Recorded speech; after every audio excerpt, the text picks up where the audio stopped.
Hi guys, ഇന്നൊരു ഗ്രൂമപ്പാണ്. ബിഗിനേഴ്സിന് വേണ്ടിയിട്ട് just ഒരു മേക്കപ്പ് ട്യൂട്ടോറിയലോട് ചെയ്യുന്നതാണ്. ഫസ്റ്റ് നമ്മൾ ഫേസ് എല്ലാം ക്ലീൻ ചെയ്ത ശേഷം ഞാൻ യൂസ് ചെയ്യുന്നത് അലോവേരൻ്റെ ജെല്ലിയാണ്. ഞാൻ കോമൺലി മോയ്സ്ചറൈസറായിട്ട് അലോവേര ജെല്ലി തന്നെയാണ് യൂസ് ചെയ്യുന്നത്. ഇത് ഹെർബലിൻ എന്ന് പറഞ്ഞൊരു കമ്പനീൻ്റെ പ്രൊഡക്റ്റാണ്. അത്യാവശ്യം നമ്മുടെ സ്കിന്നൊക്കെ നല്ല മോയ്സ്ചറായിട്ട് നിൽക്കാനും നമ്മൾ എന്ത് മേക്കപ്പ് ഇടുന്നതിന് മുന്നേയും ഒരു ബേസായിട്ട് നമുക്ക് യൂസ് ചെയ്യാനും നമുക്ക് ഒരു നല്ലൊരു മോയ്സ്ചറൈസർ ഏതെങ്കിലും എന്താണെങ്കിലും നമ്മൾ യൂസ് ചെയ്യണം. പിന്നെ നമ്മൾ ബേസ് എന്ന് പറയുന്നത് പ്രൈമറാണ്. പ്രൈമർ എന്ന് പറയുന്നത് മിസ് ബ്ലറിൻ്റെ ഒരു നോർമൽ പ്രൈമറാണ്. കാരണം നമ്മൾ പ്രൈമർ യൂസ് ചെയ്താൽ മാത്രമേ നമ്മൾ ബേസിക്കായിട്ട് നമ്മളെ ആ ഒരു ഫൗണ്ടേഷനും ബാക്കി എല്ലാ സംഭവങ്ങളും സെറ്റായി നമ്മൾ ജസ്റ്റ് പോർസൊക്കെ നമ്മൾ ഫേസിൽ ഓപ്പൺ ആവും. അതുപോലെ തന്നെ ഒരു ഒരു ഒരു ഫ്രഷ് ആയിട്ടുള്ളൊരു ലുക്ക് കിട്ടാൻ ഇതാക്കുള്ളൂ. ജസ്റ്റ് നമ്മളൊന്ന് അപ്ലൈ ചെയ്യാം. അത് അപ്ലൈ ചെയ്ത് നല്ലവണ്ണം എല്ലായിടത്തും ഒന്ന് നന്നായിട്ട് ബ്ലെൻഡ് ചെയ്യുക. ഞാൻ ബ്രഷൊന്നും യൂസ് ചെയ്യുന്നില്ല, കൈ കൊണ്ട് തന്നെയാണ് ചെയ്യുന്നത്. പിന്നെ തൽക്കാലം അവൈലബിലിറ്റി ഉള്ള സാധനങ്ങളുണ്ട്. ജസ്റ്റ് ഒരു ഗ്രൂമപ്പാണ് ചെയ്യുന്നത്. അപ്പം ജസ്റ്റ് നല്ലയിടത്ത് എല്ലായിടത്തും ഒന്ന് നന്നായിട്ട് സ്പ്രെഡ് ചെയ്ത് കൊടുക്കുക. അത്യാവശ്യം ഒന്ന് ജസ്റ്റ് ഒന്ന് ഡ്രൈ ആവാൻ വേണ്ടി നമുക്കൊന്ന് വേണമെങ്കിൽ വെയിറ്റ് ചെയ്യാം. ഞാൻ എടുത്തത് കുറച്ചധികമായിപ്പോയി, അത് കുഴപ്പമില്ല, ജസ്റ്റ് അങ്ങനെ തന്നെ ചെയ്യാം. പിന്നീട് സൺ പ്രൊട്ടക്ഷൻ ക്രീം എന്താണെങ്കിലും നമ്മൾ യൂസ് ചെയ്യേണ്ട ഒരു സാധനമാണ് ടാൻ അടിക്കാണ്ടിരിക്കാൻ. ഇത് കിസ് ബ്യൂട്ടീൻ്റെ സ്നെയിൽ എന്ന് പറയുന്ന ഒരു പ്രൊഡക്റ്റാണ്. SPF 60 വരുന്നതാണ്. നമ്മൾ ഏറ്റവും നല്ലത് SPF 60 എടുക്കുന്നത് തന്നെയാണ്. നമ്മൾ എന്ത് നമ്മൾ പുറത്ത് പോവുകയാണെങ്കിലും മേക്കപ്പ് യൂസ് ചെയ്യുകയാണെങ്കിലും ഒരു സൺ പ്രൊട്ടക്ഷൻ ക്രീം യൂസ് ചെയ്തില്ലെങ്കിൽ ഇപ്പോഴത്തെ ചൂടും ഈ കാലാവസ്ഥയൊക്കെ ആയതുകൊണ്ട് തന്നെ പുറത്തിറങ്ങുമ്പോൾ നമുക്ക് പെട്ടെന്ന് ടാൻ അടിക്കാനുള്ള എല്ലാ ചാൻസും ഉണ്ട്. അതുകൊണ്ട് തന്നെ നന്നായിട്ട് ഇതൊരു ഒരു ഒരു ബേസായിട്ട് നമുക്ക് വേണമെങ്കിൽ യൂസ് ചെയ്യാം. ചെറിയൊരു യെല്ലോയിഷ് ടിൻറ്റ് കൂടി നമുക്ക് അതിൽ കാണാം. അപ്പോൾ അത് യൂസ് ചെയ്യുമ്പോൾ ഒന്നുകൂടി ഒരു ഫേസ് ഒരു ഇച്ചിരി ബ്രൈറ്റ് ആയ പോലെ ഉണ്ടാവും. അത്യാവശ്യം നന്നായിട്ട് പെട്ടെന്ന് സ്പ്രെഡ് ചെയ്യാനും ഒക്കെ പറ്റുന്ന ഒരു സൺ പ്രൊട്ടക്ഷൻ ക്രീമാണ്. പ്രൊഡക്റ്റ് കൊള്ളാം. ഞാനിപ്പം റീസെൻ്റായിട്ട് യൂസ് ചെയ്യുന്ന ആദ്യം ഹിമാലയൻ്റെ ആയിരുന്നു, പക്ഷേ കുറച്ചുകൂടി നല്ലൊരു സാധനമാണ്. പിന്നെ നമുക്ക് ഫൗണ്ടേഷൻ യൂസ് ചെയ്യുന്നവർക്ക് ഫൗണ്ടേഷൻ യൂസ് ചെയ്യുക. ഞാനാണെങ്കിൽ ഒരു ഫൗണ്ടേഷൻ യൂസ് ചെയ്യാറില്ല, സാധാരണ ഒരു BB ക്രീമാണ് യൂസ് ചെയ്യുന്നത്. അത് സന്തൂർ എന്ന് പറയുന്ന ഒരു പ്രൊഡക്റ്റാണ്. അലോവേരൻ്റെ തന്നെ BB ക്രീമാണ്. അത് ഒരു ലൈറ്റ് വെയ്റ്റ് ആണ്, നമുക്ക് പെട്ടെന്ന് തന്നെ നമ്മളെ ഫേസിൽ സ്പ്രെഡ് ചെയ്തെടുക്കാൻ പറ്റും. ഓൾറെഡി സൺ പ്രൊട്ടക്ഷൻ ക്രീമിൻ്റെ ചെറിയൊരു യെല്ലോ ടിൻ്റ് ഉണ്ട്, പക്ഷെ എന്നാലും ഇതുകൂടി കൊടുക്കുമ്പോൾ നമ്മളെ ഫേസ് ഒന്ന് കുറച്ചുകൂടി ഒന്ന് ബ്രൈറ്റായിട്ട് തോന്നും. ഞാൻ ഈ എടുത്ത BB ക്രീമും കുറച്ചൊരധികമായി പോയിട്ടുണ്ട്, പക്ഷെ നമുക്കത് സ്പഞ്ച് വെച്ചിട്ട് നന്നായിട്ട് ബ്ലെൻഡ് ചെയ്തെടുക്കാം. നന്നായിട്ട് കുറച്ച് സമയം മെനക്കെടണം, എന്നാലും നന്നായിട്ട് ബ്ലെൻഡ് ചെയ്തെടുത്താൽ നന്നായിട്ട് പ്രൈമർ ഇട്ടുകൊണ്ട് തന്നെ നന്നായിട്ട് അത് സ്പ്രെഡ് ആയിക്കോളും. അപ്പോൾ മാക്സിമം നന്നായിട്ട് സ്കിന്നിനോട് അഡാപ്റ്റ് ആവുന്നവരെ നന്നായിട്ട് ബ്ലെൻഡ് ചെയ്ത് കൊടുക്കുക. നിങ്ങൾക്ക് കണ്ടാലറിയാം ഞാനെടുത്ത് ഇച്ചിരി അധികമായിപ്പോയി, പക്ഷെ കുഴപ്പമില്ല, നന്നായിട്ട് വേണമെങ്കിൽ ഒരു ടിഷ്യൂ യൂസ് ചെയ്യാം. പിന്നെ നമ്മൾ യൂസ് ചെയ്യാൻ പോകുന്ന സാധനം കൺസീലറാണ്. എനിക്ക് അത്യാവശ്യം നല്ല ഡാർക്ക് സർക്കിൾ ഉണ്ട്, സ്ട്രെസ് കൊണ്ടും ഉറക്കമില്ലായ്മ കൊണ്ടൊക്കെ വരുന്നൊരു സംഭവമാണ്. അപ്പം ഒരു ഗ്രേഷ് ആയിട്ടുള്ളൊരു ഡാർക്ക് സർക്കിളാണ് ഉള്ളതെങ്കിൽ നമ്മളൊരു യെല്ലോയിഷ് ടിൻ്റ് ഉള്ളൊരു കൺസീലർ യൂസ് ചെയ്യാം. കൺസീലറിൻ്റെ ഒരു നോർമലായിട്ടുള്ള കൺസീലറാണത്, അതും ഡാസ്ലറിൻ്റെ തന്നെയാണ്.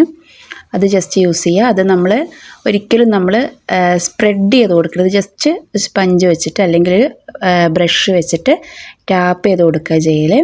നമുക്ക് അത്യാവശ്യം ഒരു അണ്ടർ ഐ ഒക്കെ ഒരു കവറായി നിൽക്കുമ്പോൾ തന്നെ നമ്മളെ ഫേസ് ഒന്ന് ജസ്റ്റ് ക്ലിയർ ആകും. അപ്പോൾ ജസ്റ്റ് നന്നായിട്ട് നിങ്ങൾക്ക് കണ്ടാലറിയാം എൻ്റെ അതിൻ്റെ ആ ഭാഗത്തൊക്കെ നന്നായിട്ട് ഡാർക്ക് സർക്കിൾ ഉണ്ട്. അപ്പോൾ ജസ്റ്റ് നമ്മളൊന്ന് ടാപ്പ് ചെയ്ത് കൊടുക്കുക. പിന്നെ കൺസീലർ നമുക്ക് വേണ്ടെങ്കിൽ ഒരു ഫൗണ്ടേഷൻ പോലെ നമുക്ക് യൂസ് ചെയ്യുന്നവരുണ്ട്. ജസ്റ്റ് അല്ലെങ്കിൽ നമുക്ക് എന്തെങ്കിലും മാർക്കുള്ള ഭാഗത്ത് മാത്രമേ യൂസ് ചെയ്യാം. എൻ്റെ സൈഡിൽ ചെറിയ മാർക്സൊക്കെ ഉണ്ട്, ഡാർക്ക് സർക്കിൾ ഉണ്ട്, പക്ഷേ ഞാൻ അങ്ങനെ എല്ലായിടത്തുനിന്നും യൂസ് ചെയ്തത് ജസ്റ്റ് നമ്മൾ പുറത്ത് പോകാൻ വേണ്ടിയുള്ളൊരു ലുക്കല്ല. അപ്പോൾ പിന്നെ ജസ്റ്റ് ഒരു ടാപ്പ് ചെയ്ത് കൊടുക്കുക, അത്രയേ ഉള്ളൂ. പിന്നെ നമ്മൾ ഫൗണ്ടേഷനും ഇതൊക്കെ യൂസ് ചെയ്യുമ്പോൾ നമ്മൾ ജസ്റ്റ് നമ്മൾ നെക്കിലും കൂടി ചെയ്യാൻ നോക്കുക, അല്ലെങ്കിൽ പിന്നെ രണ്ടും വേറെ വേറെ ഒരു കളർ കോമ്പോയിൽ നിൽക്കും. പിന്നെ ഒരു ഐ ഷാഡോ പാലറ്റ്, അതൊരു ചെറിയൊരു വാം ലുക്ക് കൊടുക്കാൻ വേണ്ടി, അത് ഹുദ ബ്യൂട്ടീൻ്റെ ഒരു ഐ ഷാഡോ പാലറ്റാണ്, ഞാൻ നാട്ടിൽ നിന്ന് മേടിച്ചതാണ്. ഞാനൊന്നിനും ബ്രഷ് യൂസ് ചെയ്യലില്ല, സാധാ ഞാൻ എൻ്റെ കൈ കൊണ്ട് തന്നെയാണ് എല്ലാം ചെയ്യൽ. ജസ്റ്റ് അതൊന്ന് ഇതാക്കി കൊടുക്കുക. നല്ല ഡാർക്ക് വേണ്ടവർ ഡാർക്കായിട്ട് യൂസ് ചെയ്യുക. ഞാൻ അത്യാവശ്യം ഒരു കളർ കോമ്പോയിൽ എടുക്കുന്ന ആളാണ്, അപ്പം കൂടുതലായിട്ടും ഞാൻ ആ പാലറ്റിൽ ആകെ ഞാൻ യൂസ് ചെയ്യുന്ന ഒരു കളർ ഇത് മാത്രമാണ്. അപ്പോൾ നന്നായിട്ട് സ്പ്രെഡ് ചെയ്ത് കൊടുക്കുക. പിന്നെ നമുക്ക് വേണമെങ്കിൽ നമ്മളെ വാട്ടർ ലിഡിൻ്റെ താഴെയും കൂടി ഇച്ചിരി അപ്ലൈ ചെയ്ത് കൊടുക്കുക. അപ്പോൾ നമ്മൾ ഐലൈനറൊക്കെ എഴുതുമ്പം ഒരു കുറച്ചുകൂടി നല്ലൊരു കണ്ണ് കുറച്ച് വിടർന്ന് നിൽക്കുന്ന പോലെ തോന്നും. അപ്പോൾ നമ്മൾ ജസ്റ്റ് അതുകൂടി ഒന്ന് താഴെക്കൂടി അപ്ലൈ ചെയ്ത് കൊടുക്കുക. ഒന്ന് ജസ്റ്റ് ബ്രഷ് വെച്ച് ചെയ്താലാണ് കുറച്ചുകൂടി ബെറ്ററായി തോന്നുക. പക്ഷേ ഇത് ബിഗിനേഴ്സിന് വേണ്ടിയുള്ളതായതുകൊണ്ടും അവർക്കത് പെട്ടെന്ന് ക്യാച്ച് ചെയ്യാനുള്ള ബുദ്ധിമുട്ടുള്ളതുകൊണ്ടും ജസ്റ്റ് നമ്മൾ കൈ കൊണ്ട് തന്നെ ഇതാക്കുക. ഞാനും അത്ര മേക്കപ്പിൻ്റെ ഒന്നും അങ്ങനെ വലിയ അറിയുന്ന ആളെങ്കിലും ജസ്റ്റ് എനിക്ക് അറിയുന്ന പോലെ. പിന്നെ എൻ്റെ ഐബ്രോ, നമ്മൾ എന്ത് ചെയ്തിട്ടില്ലെങ്കിൽ നമ്മൾ ഐബ്രോ ജസ്റ്റ് ഒന്ന് ഫില്ലാക്കി കൊടുത്താൽ തന്നെ നമ്മളെ ഫേസിനൊരു ഡെഫിനിഷൻ കിട്ടും. ഇപ്പം നമ്മളെല്ലാ മേക്കപ്പും ചെയ്തിട്ട് ഐബ്രോ ചെയ്തില്ലെങ്കിൽ ആകെ കൊളാവും. അപ്പോൾ പിന്നെ ഐബ്രോ പെൻസിൽ കൊണ്ട് ജസ്റ്റ് ഒന്ന് വരച്ച് ജസ്റ്റ് ഒന്ന് സ്പൂളി കൊണ്ട് ജസ്റ്റ് ഒന്ന് കമ്പയർ ചെയ്ത് കൊടുക്കുക. അപ്പോൾ ഐബ്രോ സെറ്റ് ആകുമ്പോൾ തന്നെ നമ്മളെ ഫേസ് എന്താവും, കുറച്ചുകൂടി ബ്രൈറ്റ് ആവും, ജസ്റ്റ് ഒരു നല്ലൊരു ലുക്കിലാവും. പിന്നെ ഞാൻ എപ്പോഴും യൂസ് ചെയ്യുന്നൊരു കാജൽ എന്ന് പറയുന്നത് ഹിമാലയൻ്റെ കാജലാണ്. എനിക്ക് ഏറ്റവും കംഫർട്ടായ സാധനമാണ്. ഞാൻ ഐയിൽ കണ്ണങ്ങനെ ഒരുപാട് വലിച്ചു വാരി എഴുതുന്നൊരു ടൈപ്പല്ല. എനിക്കതൊരു എന്തോ ഒരു ബുദ്ധിമുട്ട് പോലെ. അപ്പോൾ പിന്നെ ജസ്റ്റ് ഒന്ന് താഴെ മാത്രം, മേലെ ഞാൻ അങ്ങനെ എഴുതില്ല, താഴെ മാത്രം ഒന്ന് ഹിമാലയൻ്റെ കാജൽ കൊണ്ട് എഴുതും. പിന്നെ ജസ്റ്റ് വേണമെങ്കിൽ നമുക്കൊന്ന് ഐലിഡൊക്കെ ജസ്റ്റ് ഒന്ന് വേണമെങ്കിൽ ഒന്ന് ബ്ലാക്ക് ആക്കാം. അതിന് ജസ്റ്റ് ഒരു സാധാ, അതിന് പ്രത്യേകിച്ച് ബ്രാൻഡൊന്നുമില്ല, സാധാ ഒരു മസ്കാരയാണ് യൂസ് ചെയ്യുന്നത്. പക്ഷെ നല്ല ലോങ് ലാസ്റ്റിംഗ് ആണ്, വാട്ടർ പ്രൂഫാണ്, അത് നമുക്ക് യൂസ് ചെയ്യാം. താഴെ ഞാൻ യൂസ് ചെയ്തിട്ടില്ല, ജസ്റ്റ് ഒന്ന് ടാപ്പ് ചെയ്ത് കൊടുക്കുന്നേ ഉള്ളൂ. പിന്നെ നമുക്ക് മസ്റ്റ് നമ്മൾ എന്ത് മേക്കപ്പ് ചെയ്താലും നമുക്ക് ആദ്യം വേണ്ട ഒരു സാധനം എന്ന് പറയുന്നത് ലിപ്സ്റ്റിക് ഇട്ടാലേ നമ്മൾ ആ ഒരു ലുക്ക് കംപ്ലീറ്റ് ആകും. പിന്നെ ലിപ്സ്റ്റിക് ഇടാൻ ബുദ്ധിമുട്ടുള്ളവർ ലിപ് ബാം ഇടുക. ഞാൻ നോർമലായിട്ടുള്ള ലിപ് ബാം തന്നെയാണ് യൂസ് ചെയ്യുന്നത്, ഒരു പിങ്ക് ടിൻറ്റ് വരുന്ന ഒരു ലിപ് ബാം. പിന്നെ നമുക്ക് ഒന്ന് ചെയ്യാന്ന് വെച്ചാൽ ജസ്റ്റ് വേണമെങ്കിൽ ഒന്ന് നമുക്കൊന്ന് ഹൈലൈറ്റ് ചെയ്ത് കൊടുക്കാം. നമുക്കൊരു കുറച്ചൊരു നല്ല ഫ്രഷ് ലുക്ക് കിട്ടാൻ വേണ്ടി നമുക്കൊന്ന് ഐബ്രോസിൻ്റെ അവിടെ ഒന്ന്, വേണമെങ്കിൽ നോസിൻ്റെ അവിടെ, പിന്നെ വേണമെങ്കിൽ ഒന്ന് ചീക്ക് ബോൺസിൽ ജസ്റ്റ് അവിടെയൊക്കെ നമുക്ക് വേണമെങ്കിൽ ഒന്ന് ഹൈലൈറ്റ് ചെയ്ത് കൊടുക്കാം. എത്രത്തോളം ഇതിൽ തിരിയുമെന്ന് എനിക്ക് മനസ്സിലാവില്ല, പക്ഷെ എന്നാലും ജസ്റ്റ് ചീക്ക് ബോൺസിലൊക്കെ ചെയ്യുമ്പോൾ ആ ഡിഫറൻസ് നിങ്ങൾക്ക് കാണാൻ പറ്റും. ജസ്റ്റ് പിന്നെ ബ്ലഷ് ഇടുന്നവരുണ്ട്. ഞാൻ ബ്ലഷ് അങ്ങനെ എപ്പോഴും യൂസ് ചെയ്യില്ല, വല്ലപ്പോഴും മാരേജ് പോലുള്ള ഫംഗ്ഷനൊക്കെ വരുമ്പം ബ്ലഷ് യൂസ് ചെയ്യാറുണ്ട്. ജസ്റ്റ് ഒന്ന് ഇതാക്കി കൊടുത്തു. പിന്നെ വേണമെങ്കിൽ നമുക്ക് കോണ്ടോർ ചെയ്യാം കേട്ടോ, പക്ഷേ കോണ്ടോറിലേക്കൊന്നും ഞാൻ പോകുന്നില്ല. അതൊന്നും പിന്നെ ബിഗിനേഴ്സ് എന്താണെങ്കിലും ചെയ്യില്ല, ഞാനും അങ്ങനെ ചെയ്യലൊന്നുമില്ല. പിന്നെ ഒരു ലിപ്സ്റ്റിക്ക്, ഒരു റെഡ് ടിൻ്റായിട്ടുള്ള നല്ല അത്യാവശ്യം ഡാർക്ക് കളർ, ബ്രൈറ്റ് കളർ വരുന്ന ലിപ്സ്റ്റിക്കാണ്. ഞാൻ അങ്ങനെ ന്യൂഡ് ലിപ്സ്റ്റിക്കൊന്നും യൂസ് ചെയ്യാറില്ല, അത്യാവശ്യം നല്ല ഡാർക്കിൽ തന്നെയാണ് യൂസ് ചെയ്യുന്നത്. ഇത് സ്വീറ്റ് റൊമാൻറ്റിക് മെയ് എന്ന് പറഞ്ഞൊരു കളറാണ്, നല്ലൊരു ഷെയ്ഡാണ്. ഞാൻ മിക്കപ്പോഴും യൂസ് ചെയ്യുന്ന ഒരു കളറാണ്. ആ ലിപ്സ്റ്റിക്ക് വരുമ്പം തന്നെ നിങ്ങൾക്ക് നോക്കിയാൽ മനസ്സിലാവും ഫേസ് എത്രത്തോളം ബ്രൈറ്റ് ആയി എന്ന്, ആ ഒരു ഡെഫിനിഷൻ നിങ്ങൾക്ക് നോക്കിയാൽ മനസ്സിലാവും. പിന്നെ ജസ്റ്റ് നമുക്കൊരു ഐലൈനർ യൂസ് ചെയ്യാം, ഒരുപാട് ഡാർക്കായിട്ടല്ല. പക്ഷേ ഞാൻ മേലെ സാധാ എഴുതലില്ല, കണ്ണിൻ്റെ ജസ്റ്റ് ഒരു പൊട്ട് കുത്താം. സ്റ്റിക്കർ പൊട്ടൊന്നും എൻ്റെ അടുത്ത് ഇപ്പോൾ ഇല്ല, അതുകൊണ്ട് തന്നെ ജസ്റ്റ് ഒരു പൊട്ട് കുത്താം, എന്നാലേ ഒരു ഭംഗി വരുള്ളൂ.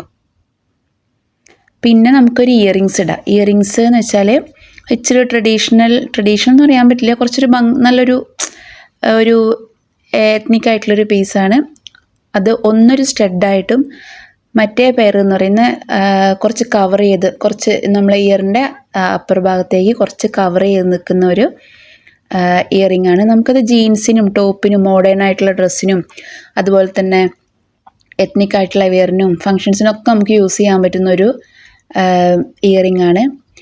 ഞാൻ ജസ്റ്റ് സെക്കൻഡ് സ്റ്റഡ് ഇട്ടിട്ടുണ്ട്, പക്ഷേ ഞാൻ ഊരുന്നില്ല, അത് അഴിക്കാൻ കുറച്ച് ബുദ്ധിമുട്ട്, അതിനെക്കൊണ്ട് അഴിക്കുന്നില്ല. അത് ജസ്റ്റ് നമ്മളവിടെ ഒരു ഭാഗത്ത് കുറച്ച് ലെങ്ത് ഉണ്ടാവും, അപ്പോൾ ആ ഭാഗം നമ്മൾ അവിടെ ജസ്റ്റ് ഒരു നോക്ക് പോലെയുണ്ട്, അവിടെ നമ്മൾ ജസ്റ്റ് അത് ടൈ ചെയ്ത് വെക്കുകയാണ് ചെയ്യേണ്ടത്. നമുക്ക് ബുദ്ധിമുട്ടൊന്നുമില്ല, പക്ഷെ നല്ല അതിട്ട് കഴിഞ്ഞാൽ എത്രത്തോളം മനസ്സിലാവുമെന്ന് എനിക്കറിയില്ല, പക്ഷെ അത്യാവശ്യം നല്ല ഭംഗിയുണ്ട്. അപ്പോൾ ഇതാണ് ഫൈനൽ ലുക്ക് എന്ന് പറയുന്നത്. ജസ്റ്റ് ഒരു പർപ്പിൾ കളർ കുർത്തയാണ് യൂസ് ചെയ്യുന്നത്. മുടി ജസ്റ്റ് ഒന്ന് സാധാ നമ്മൾ കുളിച്ചിട്ടൊക്കെ കെട്ടുന്ന പോലെ ജസ്റ്റ് ഒന്ന് ടൈ ചെയ്ത് കെട്ടി, പിന്നെ ജസ്റ്റ് ഒരു ദുപ്പട്ട ഇട്ടു. ഇതൊരു ഫൈനൽ ലുക്ക് എന്ന് പറയുന്നത് ഇതാണ്. പിന്നെ വേറെ സ്പെഷ്യലായിട്ടൊന്നുമില്ല, ജസ്റ്റ് ഫേസൊക്കെ ഇപ്പോൾ ഒരു സെറ്റായ പോലെയില്ലേ, നമ്മൾ ആദ്യത്തെ ലുക്കിനേക്കാളും കുറച്ചുകൂടി ബെറ്ററായി. നമുക്ക് ജസ്റ്റ് ബിഗിനേഴ്സിനൊക്കെ നമുക്ക് ഇങ്ങനെ തന്നെ ജസ്റ്റ് ഒരു സിമ്പിളായിട്ടുള്ള ലുക്ക് അത്രയേ നമ്മൾ വിചാരിക്കുന്നുള്ളൂ. അപ്പോൾ ഇതാണ് ഫൈനൽ ലുക്ക്. ആ ഒരു ഹൈലൈറ്ററിൻ്റെ ഒക്കെ ഒരു ഇത് കണ്ടില്ലേ. അപ്പോൾ okay, thank you guys for your support.